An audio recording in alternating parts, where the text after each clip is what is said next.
This happened to my father one stormy night in Glenwood, Colorado. It was the 1980s. My father was an electrical engineer who was just returning from a job site. He worked long hours, and it wasn't uncommon for him to be heading home around midnight to the small cabin he shared with a friend tucked back in the canyon walls. It was pouring rain. Lightning flashed only to illuminate the murky puddled patches of washed-out terrain. As my father rounded the corner upon the dirt road, he passed a large willow tree. As his headlights crossed its base, he noticed someone was crouched underneath it. It was a woman who seemed to be in her late 20s, with long tangled blonde hair. She had on fairly casual clothing, and carried a somewhat large bundle under her arms wrapped in cloth. My father, being the gentleman that he was, decided to pull over and offered her to take shelter from the storm in his cabin, just up the road. She smiled and thanked him. As she got into his vehicle, she explained that she had been on a hike through the canyon that day when the storm hit, and she had been caught off guard by the rain.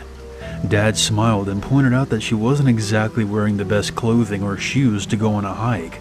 She laughed and said that she had left her place on a whim unprepared. He asked if she needed him to dry anything at his place, pointing to the bundle she held tightly under her arm. Her voice suddenly got very stern and stated no. When my father asked her where she lived around the area, things started to get strange. She started telling my dad that she had no friends or family in the area and was quite vague when asked about details of where she lived. All she responded with was that it was too far to drive to tonight in this kind of weather. At this point, my dad said he felt that she was a bit off, but chalked it up to her exhaustion from hiking and standing out in the storm for several hours. As they entered the cabin, my dad remembered that his roommate had left that morning to take a trip out of town and wouldn't be back for several days. My dad would have offered her his friend's room, but wouldn't feel comfortable doing that without her permission. Remember, this was the 1980s. Pocket cell phones weren't on everyone yet. My dad told her that she was welcome to sleep on the couch and dry off as he handed her several towels. She took them from him with her right hand, but still never let go of the bundle she hugged under her left arm. My dad at this point realized that she had never given him her name, so he introduced himself. "Nice to meet you. My name is Mary Lou," she replied. My father started to feel a bit more at ease and turned on the television for her and handed over the remote. She scanned through the channels, finally deciding on a gangster flick. There was a scene that involved a bunch of mobsters getting shot to pieces. Mary found this to be quite amusing and started to laugh in a crackling, high-pitched tone. My dad started to get a bit creeped out by this. She was enjoying it a little too much, he said. Then my dad asked her about her life, and things took a turn for the worse. When asked if she was in a relationship, she pointed down at her belt buckle and told my dad the story of her breakup. She claimed her last boyfriend wanted to be domineering over her, and to this she responded by bludgeoning him half to death in his gravel driveway with her belt buckle, the same one she was wearing. He kept saying stop, please stop, and begging, but I wouldn't show him mercy, she said, with a note of pride in her voice. My dad asked if he had been abusing her, or if she was reacting defensively, and she merely scoffed and said, "No, otherwise he would be dead." My father's unease grew as the conversations progressed. She told him about her mother dying on the operating table and how the surgeon who had been working on her walked out covered in blood and said that she would be fine.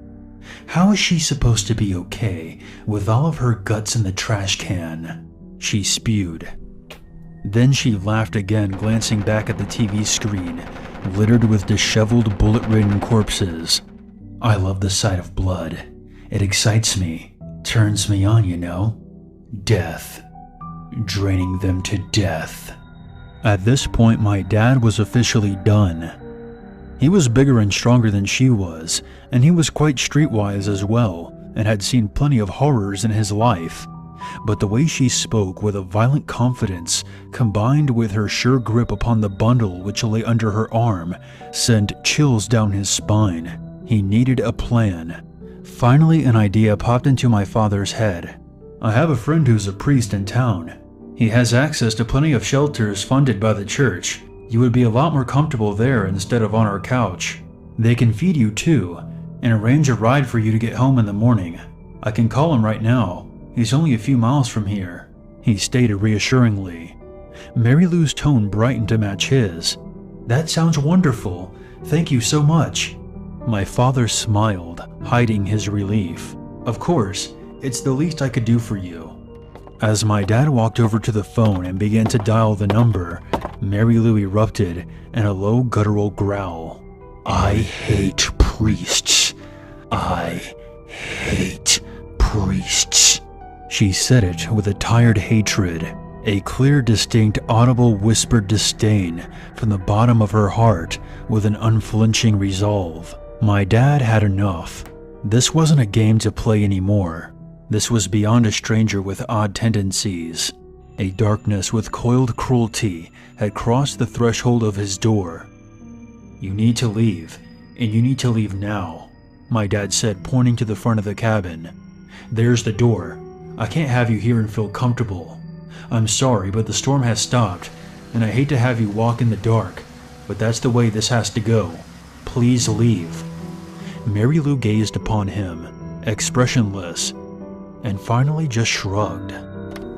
My father walked her out, standing close to her, in the event that the bundle concealed some type of weapon. He wasn't taking any chances. She smiled at him as she slowly walked onto the front porch. "Goodbye for now. I'll see you when I see you," she said calmly. With that, she walked down the long dirt road, with a single streetlight upon its path. She looked back at him one last time, before crossing the light and disappearing, enveloped by the darkness with no trace of her to be seen. My dad called the police the next day, concerned that she may still be hiding on his premises somewhere, after speaking to his girlfriend about it, who is now my mom, and being convinced by her that she was going to cut the window screen when he was gone, hide in the house, and then kill him. They found nothing, and said the area attracted a lot of transients and nomads. My father then made the mistake of telling his engineer buddies at work, which resulted in them bidding him farewell at the end of each shift, in the form of asking that he say hi to Mary Lou for them. My dad never saw her again. He still questions what could have been in that bundle that she so adamantly protected. He will never know.